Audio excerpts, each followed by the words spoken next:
Hello नमस्कार।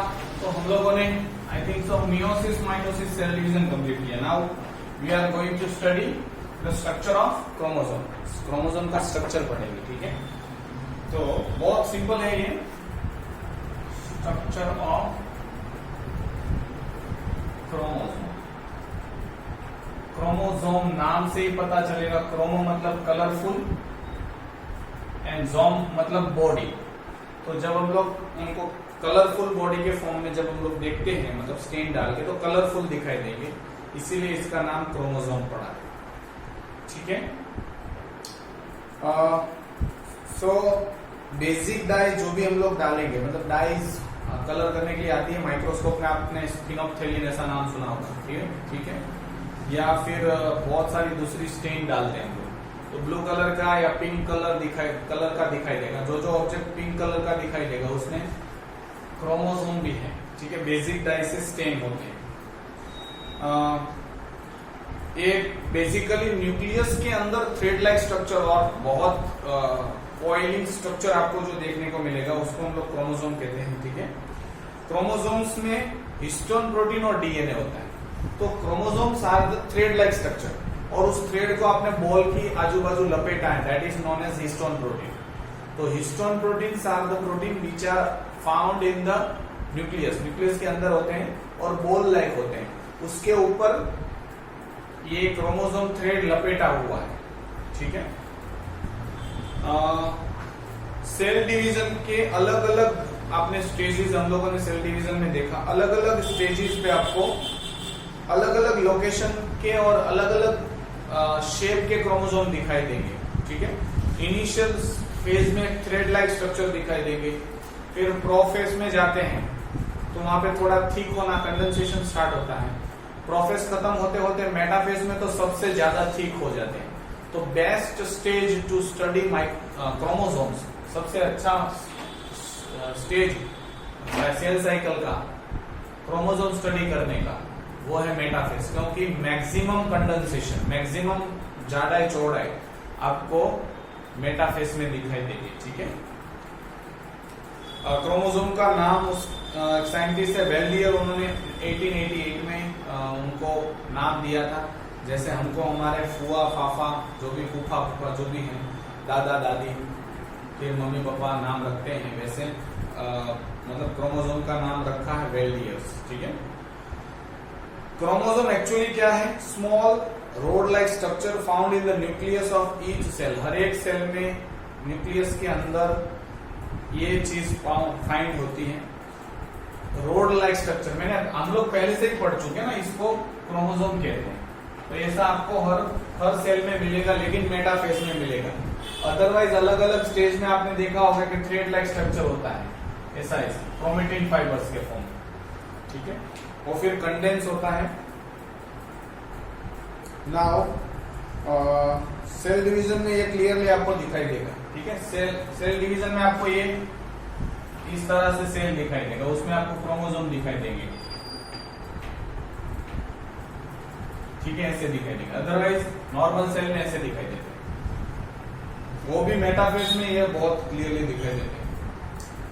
Genetic material जो है, जेनेटिक मटेरियल मतलब जो हमको हमारे पेरेंट्स से कैरेक्टर्स मिले हैं, तो इंसानों जैसी आंखें, इंसानों जैसे नाक, मुंह, कान, हम लोगों को ऐसे ही क्यों मिलता है? क्योंकि सारी जो इंफॉर्मेशन है वो जेनेटिक मटेरियल कहलाता है, जिसमें ये स्टोर है।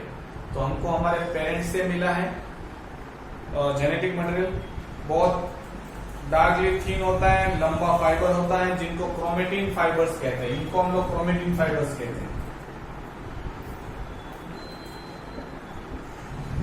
ये क्रोमेटिन फाइबर्स हैं, वो कंडेंस होके मतलब लपेट के ये क्रोमोसोम के फॉर्म में कन्वर्ट हो जाता है, ठीक है।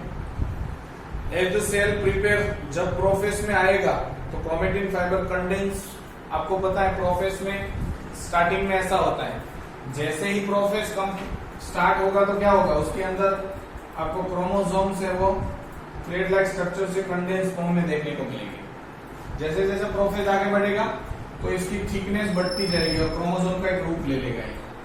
और जैसे जैसे ये मतलब मेटाफेज में आएगा तो उसकी दो दो क्रोमेटिड सिस्टर आपको देखने को मिलेगी, ठीक है, ये आप पढ़ चुके हैं, दो देखेंगे, यहाँ पे बहुत कंजेस्टेड हो गई है। क्रोमोसोम्स वेर फर्स्ट डिस्कवर्ड, सबसे पहले किसने किया था? वेल्दर फ्लेमिंग ने 1888 में। He noticed these in the rapidly dividing cell of the larva of salamander and amphibians. Amphibians मतलब salamander जो पानी में रहता है, ज्यादातर पानी में रहता है, ऐसे एनिमल में उनके लार्वा में ये उन्होंने देखा था। लार्वा मतलब स्मॉल एनिमल्स उनका होता है, अंडे में से निकल के, तो उन्होंने देखा था एक rapidly dividing cell of larva of salamander। Mainly chromosome में होता क्या है?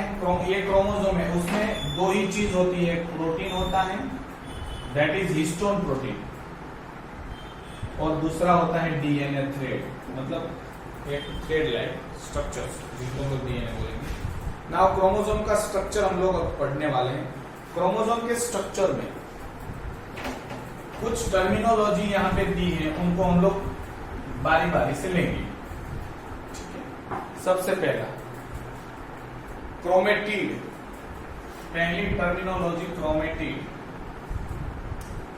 This is the one segment of chromosome, एक सेगमेंट है क्रोमोसोम का, इसको हम लोग क्रोमेटिड बोलते हैं। क्रोमोसोम का एक segment, that means a chromosome consist two symmetrical structure, दो सिमेट्रिकल स्ट्रक्चर मतलब एक जैसे स्ट्रक्चर है, उसको हम लोग क्रोमेटिड बोलते हैं। Chromatid are attach to each other by centromere, दोनों क्रोमेटिड किससे अटैच हैं? सेंट्रोमियर्स, ठीक है। तो chromatid is a one identical part of chromosome, दो जो पार्ट है उसमें से एक को हम लोग क्रोमेटिड बोलते हैं, ठीक है।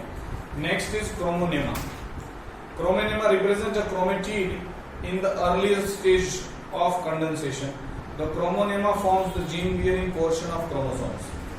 तो अर्लियर स्टेज में क्या होगा? मतलब आपको पता है अर्लियर स्टेज में ये क्रोमोसोम ऐसे होता है, ठीक है, इसी को हम लोग क्रोमोनेमा बोलते हैं, क्रोमोनेमा। तो क्रोमोनेमा इज अ पार्ट ऑफ, मतलब हम लोग ऐसा बोल सकते हैं कि अर्ली स्टेजेस ऑफ कंडेंसेशन, शुरू में जब कंडेंसेशन स्टार्ट होगा तो उसको हम लोग क्रोमोनेमा बोलेंगे। जैसे ही कंडेंसेशन हो जाएगा, उसकी थिकनेस बच जाएगी, उसमें लपेटा जाएगा डीएनए, तो उसको हम लोग फिर बोलते हैं क्रोमोसोम। क्रोमोसोम का एक पार्ट है, उसको मैं क्रोमेटिड बोलता हूं। नेक्स्ट इज, इसमें जीन बियरिंग पोर्शन होता है। जीन बियरिंग पोर्शन मतलब यहाँ पे जीन होंगे जो अलग अलग प्रोटीन सिंथेसिस में और अलग अलग फंक्शन के लिए काम करेगा। फॉर एग्जांपल प्रोटीन सिंथेसिस करेगा तो ये, फॉर एग्जांपल नाक का सेल है, तो नाक का सेल है तो यहाँ पे डीएनए होगा, उसमें नाक का शेप का सारा इंफॉर्मेशन होगा, वो रिप्रेजेंट करेगा, वो एक्सप्रेस करेगा कि नाक इस तरह से बनेगा, ठीक है, प्रोटीन बना के। Now next is chromomere. The chromatid are bead like accumulation of chromatin material. Chromatin material are regions of tightly folded of DNA. तो chromomeres bead like accumulation of chromatin material, मतलब इसमें आपको याद हो तो मैंने लैप्टोटिन स्टेज में बोला था कि ये थ्रेड लाइक हो गया तो क्रोमोनेमा, अब उसमें बीड लाइक स्ट्रक्चर दिखाई देगा आपको, माला जैसा, मोती की माला। ये और बड़ा मैं कर देता हूँ, ये सेंट्रोमियर है और ये बीड लाइक अपीयरेंस आपको देखने को मिलेगा। उस स्टेज को हम लोग बोलेंगे क्रोमोमियर्स, ठीक है। तो ये ज्यादातर ये पूछेंगे, ज्यादातर तो क्रोमेटिड आपको याद रखना है, सेंट्रोमियर्स याद रखना है, जहां पे दोनों क्रोमेटिड सिस्टम मिलते हैं। Centromere and kinetochores. सेंट्रोमियर्स तो जिस पोजीशन पे ये क्रोमेटिड हेड है उस स्ट्रक्चर को हम लोग बोलते हैं सेंट्रोमियर। उस सेंट्रोमियर पे स्पिंडल फाइबर अटैचमेंट के लिए एक स्पेशल रिंग होती है चारों ओर, उस रिंग को हम लोग क्या बोलते हैं? काइनेटोकोर्स। काइनेटोकोर्स, ठीक है। तो सेंट्रोमियर्स मतलब होता है सीनर सेगमेंट के बीच में होता है क्रोमोसोम के। इट इज द कंस्ट्रिक्शन, एक कंस्ट्रिक्शन आपको देखने को मिलेगा, मतलब वहां पे खड्डा जैसा, मतलब दोनों साइड से थोड़ा पतला, मैंने तो यहाँ पे बड़ा कर दिया, वरना एक्चुअली ये ऐसा होता है। यहाँ पे आपको दिखाया गया है थोड़ा सा फुला हुआ पार्ट, फिर ऐसा, फिर ऐसा, फिर ऐसा।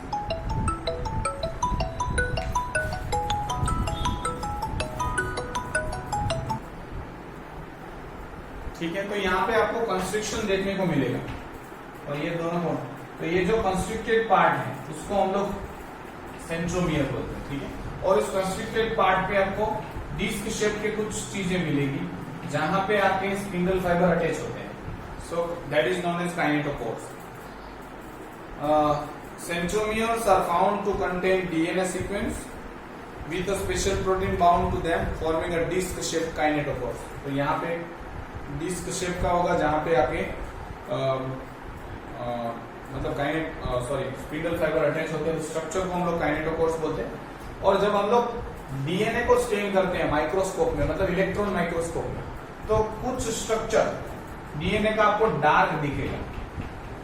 ठीक है, फॉर एग्जांपल इतना स्ट्रक्चर आपको डार्क दिखेगा, बाकी का थोड़ा लाइट दिखेगा, मतलब ब्लू कलर है फॉर एग्जांपल, तो ये लाइट दिखेगा, और यहाँ पे आपको डार्क पोर्शन देखने को मिलेगा।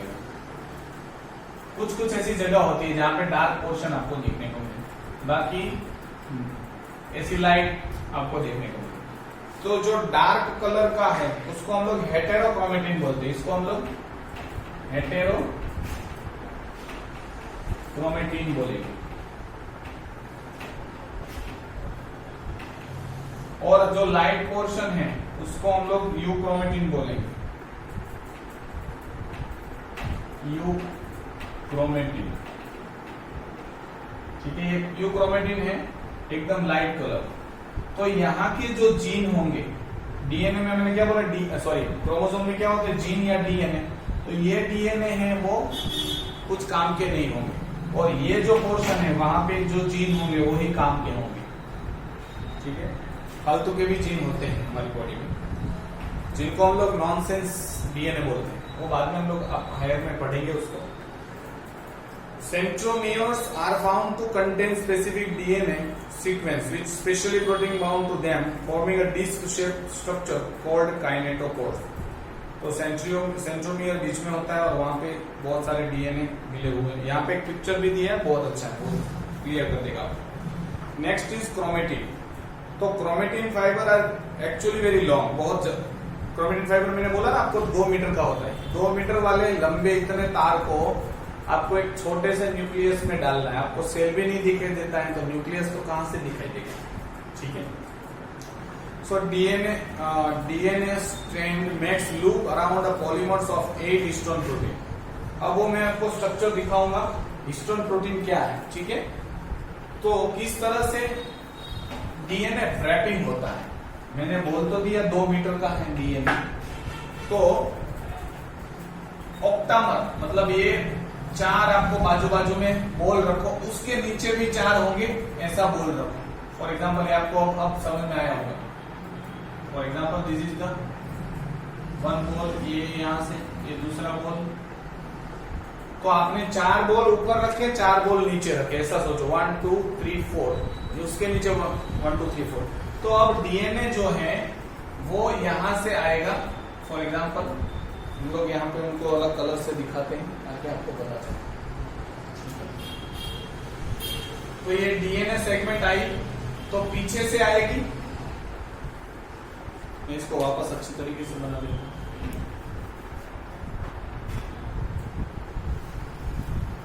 और यहाँ पे दिखाया ही गया है। ठीक है, तो आपको 4 बोल दिए हैं 1 2 3 4, उसके पीछे भी हिस्टोन प्रोटीन है, ऐसा सोचो। ठीक है, तो कैसे लपेटा जाएगा इसके पीछे, तो ये जो डीएनए सेगमेंट आई वो यहाँ पे ऐसे आएगी, यहां से निकल के ऐसे जाएगी, मतलब ऐसा राउंड करके हम लोग वापस जाएंगे, फिर वापस जाएगी वो पीछे की तरफ, ऐसे जाएगी, और फिर यहां से निकल के ऐसे आएगी। ठीक है, और यहाँ पे एक प्रोटीन होता है, उसको हम लोग H1 नाम देते हैं, तो ये भी हिस्टोन प्रोटीन है। फिर H1A, ऐसा बहुत सारे नाम होते हैं, हम लोग उनको नहीं। तो तो टोटल 8 और 9 हिस्टोन प्रोटीन है। ये आपको शायद समझ में आया होगा। हाइपोथेटिकली सोचो कि 4 है, 1 2 3 4 उसके पीछे है, ये भी उसके पीछे भी है, तो जो भी आएगा तो 3/4 टर्न, 1 कंप्लीट टर्न, फिर 3/4 टर्न, मतलब दूसरा टर्न कंप्लीट नहीं है। तो इस तरह से रैपिंग होगा। ये एक स्ट्रक्चर को हम लोग न्यूक्लियोसोम बोलते हैं। न्यूक्लियोसोम वापस वो, अब आप इसको एक ही कंसीडर करो, इसमें 8 है, तो अब वापस इसको हम लोग रैपिंग करेंगे तो क्या होगा, यहां से डीएनए आएगा और ये पीछे चला जाएगा, फिर वापस आएगा यहां से और इस तरह से जाएगा। तो आपको समझ में आया होगा, ठीक है, ऐसे घूम घूम के आता है। तो ये एक न्यूक्लियोसोम है, ठीक है, इस तरह से पैकिंग होता है। तो एक न्यूक्लियोसोम है जिनकी डायमीटर यहाँ पे नहीं दी है, आई थिंक जो 30 होती है, इनकी एक की 30 होती है। अब क्या होगा, एक न्यूक्लियोसोम है, ये न्यूक्लियोसोम है, ये भी न्यूक्लियोसोम है। अब ऐसे 3 न्यूक्लियोसोम, यहाँ पे आपको बहुत क्लियरली पिक्चर दिखाया गया है। तो 3 न्यूक्लियोसोम ऐसा राउंड बनाएगा, तो मतलब 1 न्यूक्लियोसोम, 2 न्यूक्लियोसोम, 3 4 5 6, तो एक राउंड बनेगा, फिर वापस एक आगे उसके बाजू में ही होगा, 1 2 3 4 5 6, मतलब इस तरह से राउंड बनेगा ऐसे न्यूक्लियोसोम के, और फिर वापस उसका एक राउंड बनेगा, और इस तरह से कॉइलिंग होते होते होते आपको क्रोमोसोम यहाँ पे दिखाए गए, ठीक है। बहुत जबरदस्त है पैकिंग होती है। इस तरह से होती है कि 2 मीटर का जो डीएनए सेगमेंट है, थ्रेड लाइक स्ट्रक्चर है, वो इतने छोटे से स्ट्रक्चर में आ जाता है। तो हम लोग उनको देखते हैं पहले। चलो, chromatin fibres are actually very long strand of DNA. DNA की लंबी धागा जैसा है, coiled again and again, coiling होता है, सबसे पहला coiling. DNA strand makes loop around the polymers of 8 histone protein. 8 histone protein के आजू बाजू लूप बनाता है, मतलब कॉइलिंग करता है। Each unit of 8 histone protein with DNA strand is called nucleosome. उस एक यूनिट को हम लोग क्या बोलेंगे, न्यूक्लियोसोम। हम लोग उसको ऐसे रिप्रेजेंट भी कर सकते हैं, यहाँ पे अंदर 8 है, 1 2 3 4 ऐसे सोच के है, तो एक जो है उसको न्यूक्लियोसोम बोलते हैं। Now this coiled strand is coiled again making super coil. अब ये न्यूक्लियोसोम है, वो वापस कॉइलिंग करेगा, मतलब ऐसे न्यूक्लियोसोम बहुत सारे मिलके 6 न्यूक्लियोसोम बना के एक राउंड बनाएगा, ऐसे बहुत सारे न्यूक्लियोसोम का एक पाइपलाइन जैसा बनेगा, ठीक है। अब वो पाइपलाइन को फिर वापस ऐसा मोड़ते हैं। यहाँ पे पिक्चर बहुत रिप्रेजेंटेशन अच्छा है, उसको रिप्रेजेंटेशन फिर वापस कॉइलिंग होता है, फिर उसका बहुत कॉइलिंग, तो सुपर कॉइलिंग होता है। सो दस the chromatin fibre is made up of 2 substance, histone protein and DNA. तो इसका मतलब है क्रोमेटिन जो थ्रेड लाइक स्ट्रक्चर दिखाई देता है, उसमें 2 ही चीज है, डीएनए एंड हिस्टोन प्रोटीन।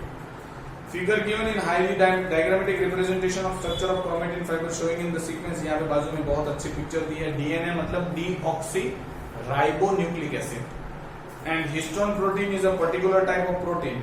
तो 40% डीएनए होता है एंड 60% हिस्टोन होता है in the chromosome, right. Diploid cell आपको पता है, there are 2 kinds of chromosomes होते हैं, ऑटोसोम्स एंड सेक्स क्रोमोसोम्स। तो आपको पता है हर एक ह्यूमन बीइंग में 46 क्रोमोसोम होते हैं, उसके 23 पेयर्स में 22 पेयर्स ऑटोसोम्स कहलाते हैं, और एक पेयर सेक्स क्रोमोसोम कहलाता है, 1 पेयर, जिनको अगर बॉय है, 1 पेयर अगर बॉय है तो XY होगा फॉर बॉय, ठीक है, वो उसको हम लोग सेक्स क्रोमोसोम बोलते हैं, क्रोमोसोम। अगर यही चीज फीमेल में होती तो 46 क्रोमोसोम, 23 पेयर्स, उसमें से 22 ऑटोसोम्स, और एक पेयर जो है उसमें XX होगा, जो सेक्स क्रोमोसोम कहलाएगा, ठीक है। तो इस तरह से फीमेल में होता है, इस तरह से मेल में होता है। तो जो 22 है उसको ऑटोसोम्स बोलते हैं, जो दोनों में सेम होता है मेल और फीमेल में ये क्रोमोसोम है वही डिफरेंस लाता है सेक्सुअल जो भी ऑर्गन है उसमें। अदरवाइज वुमन में भी दो आंखें हैं, मतलब मेल और फीमेल में सब में कॉमन कैरेक्टर है, नाक का नाक सब, लेकिन जो सेक्स मतलब ऑर्गन्स है वो डिफरेंट क्यों है? क्योंकि यहाँ पे फीमेल में अलग क्रोमोसोम है वो अलग एक्सप्रेस करेगा, मेल में अलग है वो अलग एक्सप्रेस होगा। उसमें भी एक तो सेम ही है, दूसरा वाला जो है दैट इज डिफरेंट है। अदरवाइज एक जो कैरेक्टर है वो तो सेम टू सेम। तो in diploid cell there are 2 kinds of chromosome, autosomes and sex chromosome. In human 46 there are 22 pairs of autosome and 1 pair of sex chromosomes.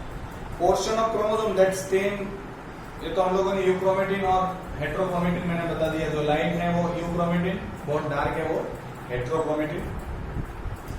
Single human chromosome में है about millions of nucleosome. एक chromosome में million से भी ज्यादा nucleosome हो सकते हैं, ठीक है।